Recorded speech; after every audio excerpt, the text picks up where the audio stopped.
오늘 은혜 받으신 하나님 말씀 봉독하는 시간입니다. 오늘 은혜 받으신 하나님의 귀한 말씀은 구약 성경 다니엘서 4장 34절의 말씀입니다. 갖고 계신 성경책과 앞에 있는 스크린을 통해서 우리 마음 모아 합독하겠습니다. 구약 성경 다니엘서 4장 34절의 말씀입니다. 우리 다 같이 한마음 한뜻으로 합독하겠습니다. 그 기한이 참에 나 느부갓네살이 하늘을 우러러 보았더니 내 총명이 다시 내게로 돌아온지라. 이에 내가 지극히 높으신 이에게 감사하며 영생하시는 이를 찬양하고 경배하였나니 그 권세는 영원한 권세요 그 나라는 대대 이르리로다. 아멘. 옆에 분들과 웃어도 잘 안 보이지만 마스크 썼지만 인사하겠습니다. 예수님이 부활하셨습니다. 예수님이 부활하셨습니다. 예수님이 부활하셨습니다. 또 한 번 인사합니다. 엄지손가락 높이 드시고 우리 축복하며 인사합니다. 올해 하나님의 최고의 복을 받으세요. 올해 하나님의 최고의 복을 받으세요. 네. 부부끼리도 아니면 옆에 있는 분들끼리도 하나님의 최고의 복을 받으라고 축복해 주십시오. 그 믿음의 말대로 될 줄 믿습니다. 오늘 저는 함께 봉독한 다니엘서 4장 34절의 말씀을 통하여 하나님을 경외하는 삶, 하나님을 경외하는 삶이라는 제목으로 여러분들과 은혜의 말씀, 부활절의 말씀을 나누고자 합니다. 지금 계속 다니엘서를 강의하고 있습니다. 1장부터 강의하고 있기 때문에 오늘 4장 34절의 말씀을 통해서 또한 예수님의 부활과 연결해서 여러분들과 말씀을 나누겠습니다. 제가 비전 성경을 한번 찾아봤어요.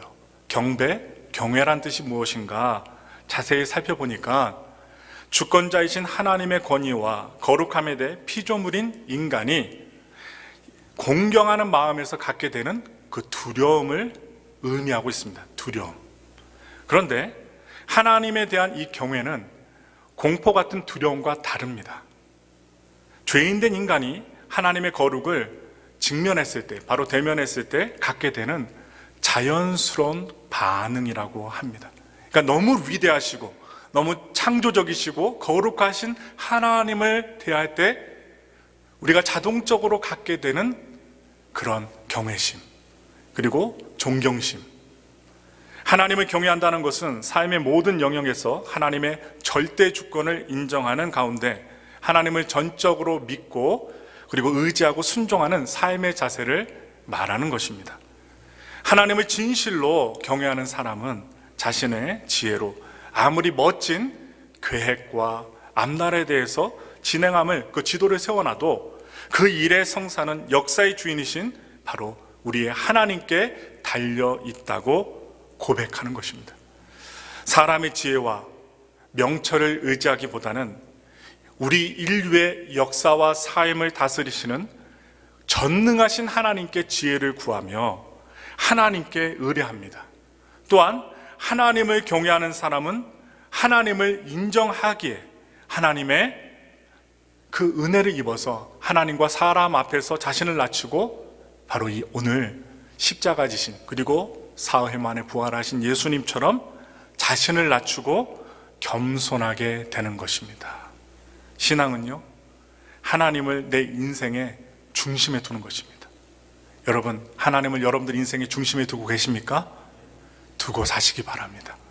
내 계획, 내 지혜가 아무리 출중할지라도 이 모든 지혜와 우리의 몸을 주신 전능하신 하나님을, 예수님을, 성령님을, 삼위일체 하나님을 우리 인생의 중심으로 두고 사는 것이 바로 신앙이라는 것입니다. 그런데 내가 잘 되는 것, 이 신앙의 목적이 되면 삼위일체 하나님, 예수님, 성령님이시죠. 이분들은 그저 나를 위해 존재하는 내 인생의 주변 인물이 될 뿐입니다. 누구를 위해 살아가는가? 바로 나를 위해 사는가? 자신을 위해 살아왔던 바벨론 제국의 느부갓네살 왕을 살펴보시면서 예수님과 함께 비교하면서 예수님의 영광을 높이기 원합니다. 하나님이 그에게 주셨던 교훈을 살펴보시면서 우리의 신앙을 부활하신 예수님의 하나님을 향한 경외하심, 그 경외하는 삶으로 우리도 맞추어 살아가기를 원합니다. 우리 다 같이 말씀 보겠습니다. 다니엘서 4장 29절부터 30절의 말씀입니다. 우리 다 같이 읽겠습니다. 12달이 지난 후에 내가 바벨론 왕궁 지붕에서 거닐세 나 왕이 말하여 이르되 이 큰 바벨론은 내가 능력과 권세로 건설하여 나의 도성으로 삼고 이것으로 내 위엄의 영광을 나타낸 것이 아니냐 하였더니, 지금 이 말씀은 바벨론 왕이었던 느부갓네살 왕의 독백입니다. 그런데 이 느부갓네살 왕은 나라는 단어를 몇 번이나 지금 사용하고 있는가? 5번이나 사용합니다. 나. 중심이 누구입니까? 나입니다. 그러니까 자기애로 가득 찬 사람이에요. 다른 사람, 하나님, 다니엘, 안중에도 없습니다. 나밖에 없습니다. 자기애로 가득 찬 고백을 드렸던 이 느부갓네살 왕, 이 왕은 바벨론 제국은 내 능력과 나의 권세로 세웠다, 나의 도성으로 삼고 이것으로 내 위엄의 영광을 나타내었도다 하면서 내 중심으로 역사를 써 내려가고 있습니다. 그의 인생의 주어는 바로 그 자신이었어요. 그는 행복했을까요? 자신이 인생을 주도하며 살았는데 전능하신 하나님을 의지하지 않고 다니엘이 전에 꿈을 해석해 주어서 문제 해결을 받았음에도 불구하고 하나님을 전적으로 의지하지 않았던 이 느부갓네살 왕, 행복하지 않았습니다. 자신의 왕궁을 새로 지었어요. 그리고 도시 전체 튼튼한 이중으로 된 성벽을 세웠습니다. 그러니까 안보가 걱정이 안 됐겠죠. 또한 사랑하는 왕비를 위해서 지난주에 여러분들께 말씀드렸던 공중정원까지 만들어 주었어요. 이쯤 되면 아무것도 부러워할 것 없이 제국의 모든 행복만 누리고 있다고 볼 수 있습니다. 좋은 것만 다 누리고 있었던 느부갓네살 왕. 그러나 그는 밤마다 나쁜 꿈 때문에 스트레스를 받고 어려움에 시달립니다. 우리 다 같이 다니엘서 4장 4절부터 5절의 말씀 보시겠습니다. 나 느부갓네살이 내 집에 편히 있으며 내 궁에서 평강할 때에 한 꿈을 꾸고 그로 말미암아 두려워하였으니 곧 내 침상에서 생각하는 것과 머릿속으로 받은 환상으로 말미암아 번민하였었노라. 그렇게 능력 많고 권세가 있었던 이 느부갓네살 왕, 말 한마디로 천하를 호통치고 명령 하나로 사람들의 경배를 받을 수 있었던 느부갓네살 왕은 꿈 때문에, 환상 때문에 번민할 수밖에 없는 비참한 인생이었습니다. 그래서 그는 또다시 누구를 부릅니까? 다니엘을 부릅니다. 그래서 자신의 꿈을 해석해 달라고 요청합니다. 그가 꿈에서 본 것은 땅 중앙에 있는 한 큰 나무였어요.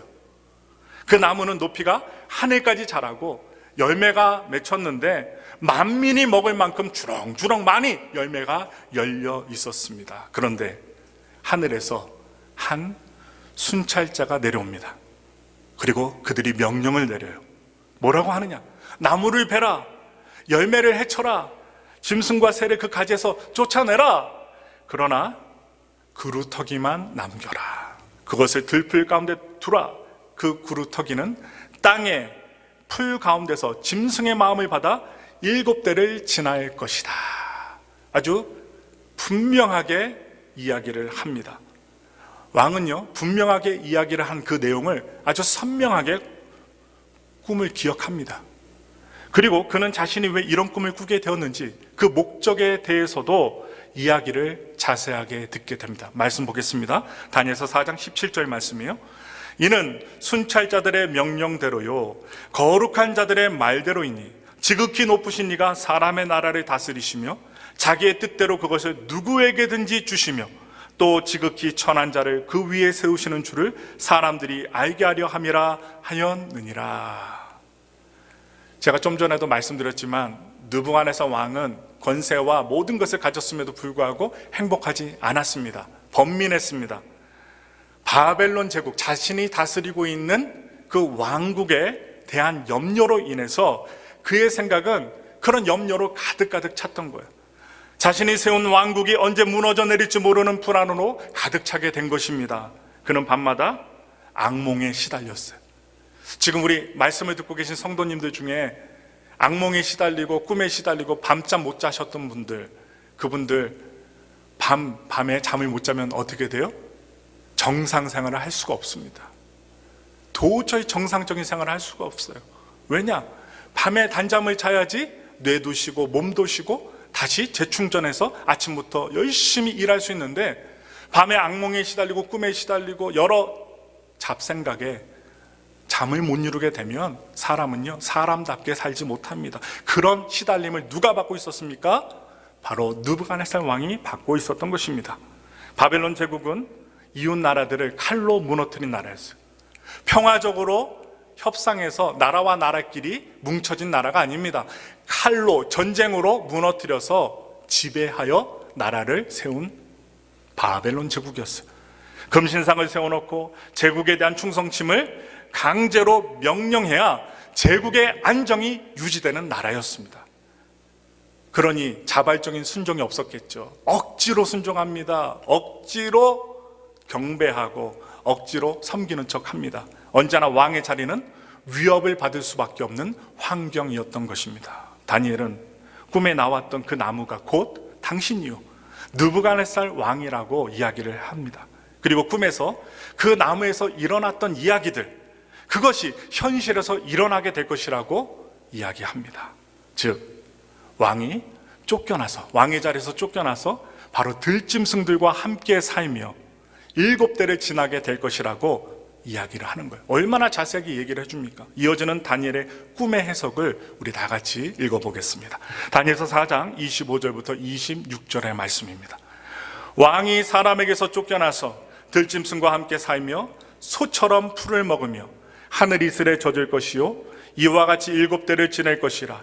그때 지극히 높으신 이가 사람의 나라를 다스리시며 자기의 뜻대로 그것을 누구에게든지 주시는 줄을 아시리이다. 또 그들이 그 나무 뿌리에 그루터기를 남겨두라 하였은즉 하나님이 다스리시는 줄을 왕이 깨달은 후에야 왕의 나라가 견고하리이다. 아멘.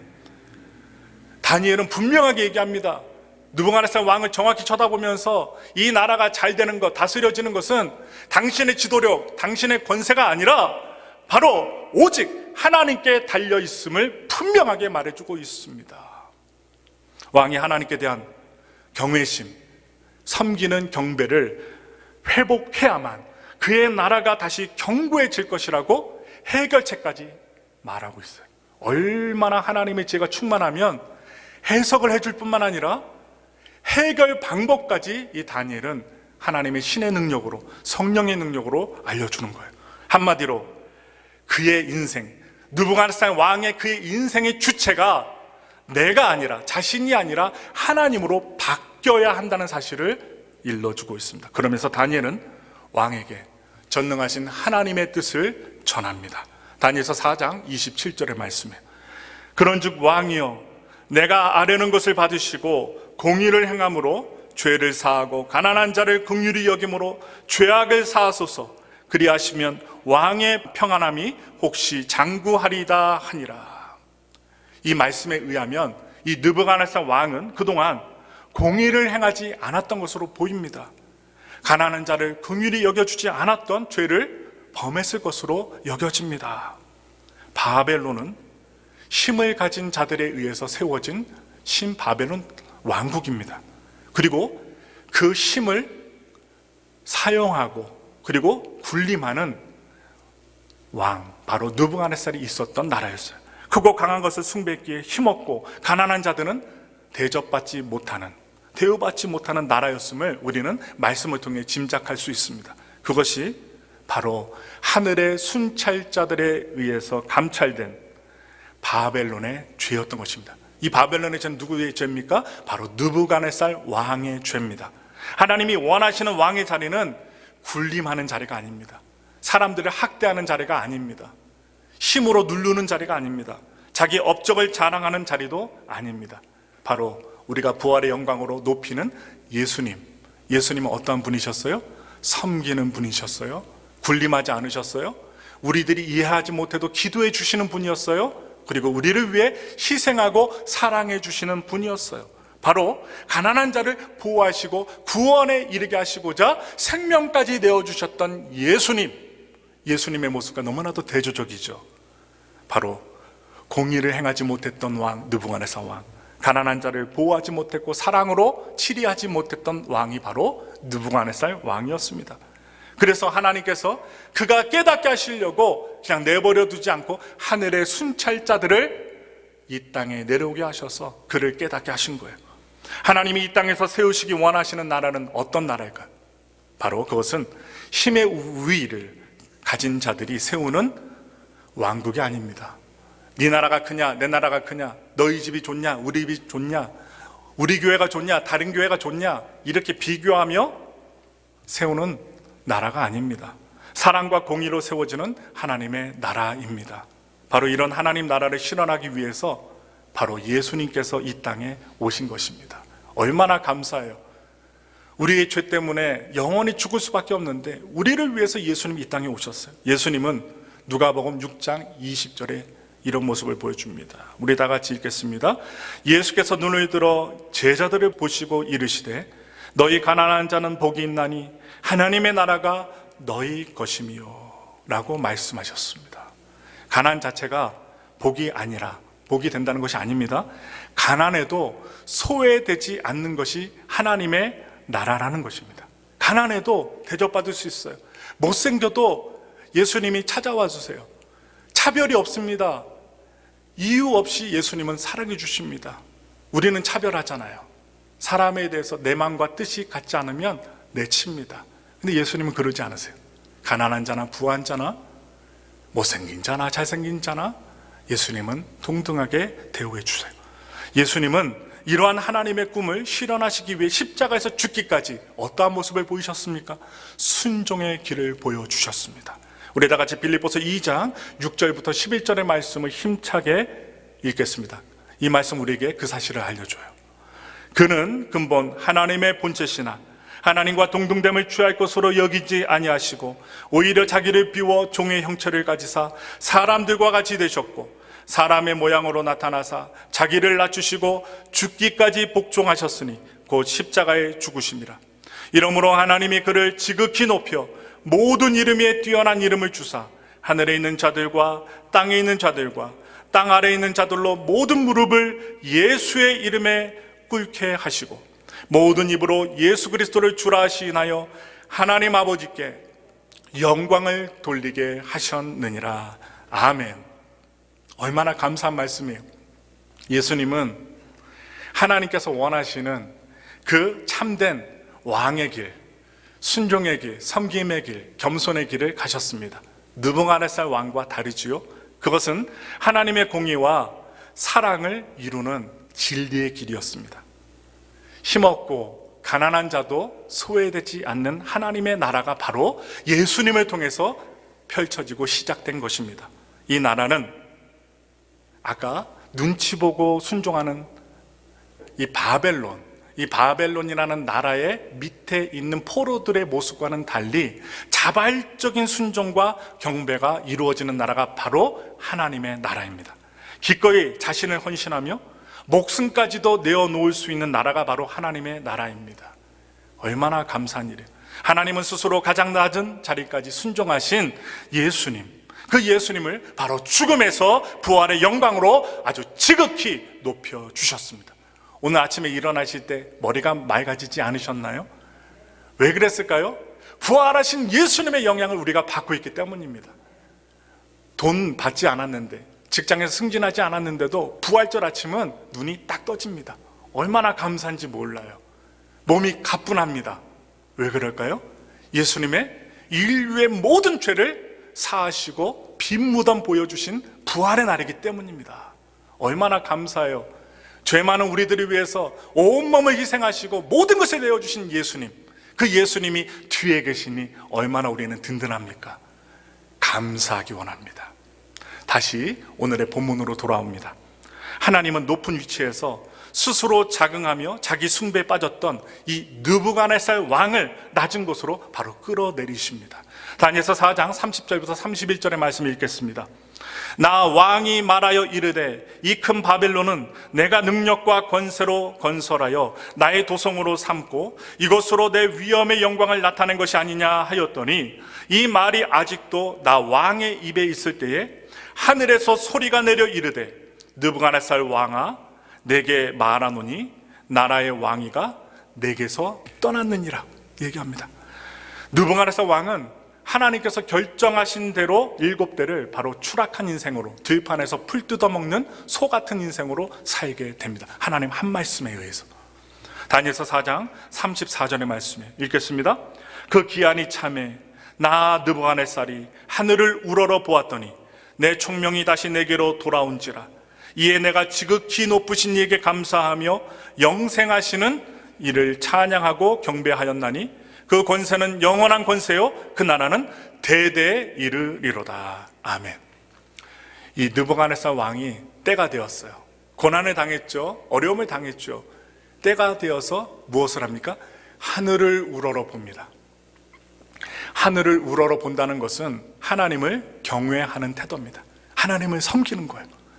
교만하고 하나님 의지하지 않았던, 쳐다도 보지 않았던 이 느부갓네살 왕이 하늘을 보게 됩니다. 그러자 이 느부갓네살 왕에게 바로 총명이 돌아오고 그리고 왕권도 회복이 됩니다. 그제서야 그는 자신의 나라가 아닌 하나님 나라와 하나님의 권세를 찬양합니다. 다니엘서 4장 34절부터 37절의 말씀을 우리 분명하게 큰 소리를 읽겠습니다. 그 기한이 참에 나 느부갓네살이 하늘을 우러러 보았더니 내 총명이 다시 내게로 돌아온지라. 이에 내가 지극히 높으신 이에게 감사하며 영생하시는 이를 찬양하고 경배하였나니 그 권세는 영원한 권세요 그 나라는 대대에 이르리로다. 땅의 모든 사람들을 없는 것 같이 여기시며 하늘의 군대에게든지 땅의 사람에게든지 그는 자기 뜻대로 행하시나니 그의 손을 금하든지 혹시 이르기를 내가 무엇을 하느냐고 할 자가 아무도 없도다. 그때에 내 총명이 내게로 돌아왔고 또 내 나라와 영광에 대하여도 내 위엄과 광명이 내게로 돌아왔고 또 나의 모사들과 관원들이 내게 찾아오니 내가 내 나라에서 다시 세움을 받고 또 지극한 위세가 내게 더하였느니라. 그러므로 지금 나 느부갓네살은 하늘의 왕을 찬양하며 칭송하며 경배하노니 그의 일이 다 진실하고 그의 행하심이 의로우심으로 교만하게 행하는 자를 그가 능히 낮추심이라. 아멘. 예, 하나님은요 이 제국 왕국의 왕에게 이 세상의 진정한 주권자, 살아있는 주권자가 누구인지를 알려주셨습니다. 생생하게 느끼게 해주셨습니다. 이 느부갓네살 왕이 그것을 깨달았을 때 그는 비로소 자기 숭배하는 자아상에서, 잘못된 우상에서 벗어날 수 있게 되었습니다. 사도 바울이 아나니의 안수를 통하여 성령의 은혜로 눈에 눈꺼풀이 벗겨진 것처럼, 새로운 예수님을 발견한 것처럼 이 느부갓네살이 하나님의 영광을 보게 된 것입니다. 그렇다면 오늘날 21세기를 살아가고 있는 우리의 삶을 돌아보겠습니다. 인간은 자신이 경외하는 것에 지배를 받습니다. 돈을 경배하고 경외하고 마음에 두면 돈을 섬기는 사람이 됩니다. 바로 돈의 지배를 받게 되는 거예요. 그리고 성공을 경외할 때 권력의 사다리의 지배를 받게 됩니다. 그러나 우리가 하나님을 전심으로 경외하며 살아갈 때 우리는 하나님의 다스림 가운데 살아가게 됩니다. 평강을 누려요. 안전한 삶을 누리며 살아갑니다. 하나님을 경외하는 마음을 바로 우리가 잃어버릴 때 우리는 여지없이 느부갓네살 왕처럼 다른 우상의, 자아상의 지배를 받으며 우울하게 비참하게 살아갈 수밖에 없는 인생이라는 것입니다. 성공과 개인의 행복이 오늘날 우상이 되었어요. 우상이 된 이 시대에 우리는 살고 있습니다. 가족이 더 중요합니다. 성공이 하나님보다 더 중요합니다. 하나님보다는 사람이 우선으로 여겨지는 시대가 바로 오늘날 우리가 살고 있는 시대예요. 사람을 위한다는, 인간의 권리를 위한다는 명분으로 하나님이 세우신 기준과 질서마저, 남자와 여자를 나누신 그러한 하나님의 질서마저 파괴하고 부정하는 시대가 되었어요. 얼마나 안타까운지 몰라요. 하나님의 나라와 그의 일을 먼저 구하는 사람이 점점 더 적어지는 시대가 되었습니다. 혼동된 시대예요. 많은 사람들은 자신의 왕국과 그 안에서 누릴 수 있는 행복을 가장 먼저 구합니다. 그들에게 있어서 하나님은 그저 자신이 원하는 행복, 기쁨, 물질, 이것을 가져다 줄, 여러분 만화 보셨죠? 알라딘 만화에 나오는 거대한 지니와 같은 무엇을 도와드릴까요? 그럼 어떻게 해요? 돈을 주시오. 저 여인이 나의 부인이 되게 해주시오. 뻥 하면서 어떻게 해요? 진이가 소원을 다 들어주잖아요. 그러한 진이에 불과하다는 거예요. 하나님보다는 자기 자신의 성공과 행복을 더 경외한다는 말입니다. 우리 예수님의 부활을 믿는 자들은 우리를 구원하신 하나님의 목적을 분명히 명심해야 합니다. 내가 구원받고 내가 영원한 생명을 얻는 것으로 끝이 아니라는 사실이에요. 구원받았으니 끝났다. 아닙니다. 하나님 나라의 백성으로서 예수님이 가신 참된 왕의 길을 우리들도 걸어가게 하시려고 하나님은 우리를 구원하신 것입니다. 그 하나밖에 없는 아들을 십자가에서 처참히 죽이시고 사흘 만에 부활시키신 것입니다. 공의를 행하고 가난한 자들을 무시하지 않는 하나님의 나라를 세워가라고 하나님께서 그 아들을 부활의 영광으로 이끌어 주신 것입니다. 그래서 우리를 구원하셨습니다. 이 구원의 목적을 우리가 잃어버린다면 우리는 선민의식에 빠져 이방의 빛의 역할을 감당하지 못하고 구원자로 오신 예수님을 비참하게 죽였던 이스라엘 백성들과 다름없을 것입니다. 이 땅에서 힘과 명예와 재산이 주어졌을 때 한없이 부패하고 타락했던 중세 교회들을 보십시오. 그 역사들 우리가 보면 비참합니다. 권세가 늘어나고 물질이 늘어났을 때 하나님 앞에 엄청나게 범죄했습니다. 힘은 영화 반지의 제왕에 나오는 절대 반지처럼 그것을 가진 자의 눈을 멀게 하는 위험이 있습니다. 세상의 권세, 세상의 재물, 세상에 우리가 좋아하는 것들은 반지의 제왕처럼 반지를 끼게 되면 눈이 멀어서 반지의 조종을 받게 되는 것처럼 세상의 조종을 받게 될 수 있다는 것이죠. 힘은 군림하고 자기 영광이 도취되라고 주어지는 것이 아닙니다. 너만 잘 살라고 주어지는 것이 아닙니다. 힘을 가지고 하나님의 공의와 사람이 기초한 하나님의 귀한 사랑의 나라를 세워가라고 우리에게 주신 것입니다. 그래서 힘은요, 자기의 영광을 위해서 추구하는 것이 아닙니다. 그 힘이 크건 작건 바로 내가 있는 그 장소에서 하나님 나라와 영광을 위해 바로 사용하라고 주신 것이 우리에게 주신 하나님의 힘입니다. 예수님께서는 온전히 하나님 나라의 영광을 위해서 사셨어요. 순종하셨어요. 죽기까지 순종하셨어요. 우리는 요즘 힘 있는 자들이 추락하는 모습을 미국이나 한국이나 여러 군데에서 볼 수 있어요. 잘못된 자기 숭배에서 벗어날 수만 있다면 그런 추락은 나쁘지만은 않습니다. 추락하기 전에 우리는 우리의 자아가 원하고 있는 잘못된 욕망을 바로 부인해야 합니다. 예수님처럼 거절해야 돼요. 거절하셔야 돼요. 그리고 자발적으로 우리에게 보여주신 예수님의 길, 십자가의 길, 부활의 길, 우리는 그 길을 선택해야 합니다. 빌립보서 2장 12절의 말씀에서 바울은 우리들에게 이렇게 이야기합니다. 읽겠습니다. 그러므로 나의 사랑하는 자들아, 너희가 나 있을 때뿐 아니라 더욱 지금 나 없을 때에도 항상 복종하여 두렵고 떨림으로 너희 구원을 이루라. 바울이 있든지 없든지 두렵고 떨림으로, 경외함으로, 정말로 내가 믿는 분, 그 하나님, 그 예수님, 성령님을 진짜 존경하고 믿는 마음으로 경외하라는 거예요. 보시든 안 보시든, 내 눈에 보이든 안 보이든 보이지 않는 우리의 마음속에는 믿음을 갖고 주님을 경외하는 삶을 살라고 권면하고 있어요. 바로 주님께서 주신 힘을 나 자신을 위해 사용하려는 깊은 자아의 욕망을 분별하는 삶을 살라는 것입니다. 이제 결론 내립니다. 오직 하나님을 경외함으로 우리를 구원하신 하나님의 목적을 완성할 수 있는 부활의 증인된 성도들이 되시기 바랍니다.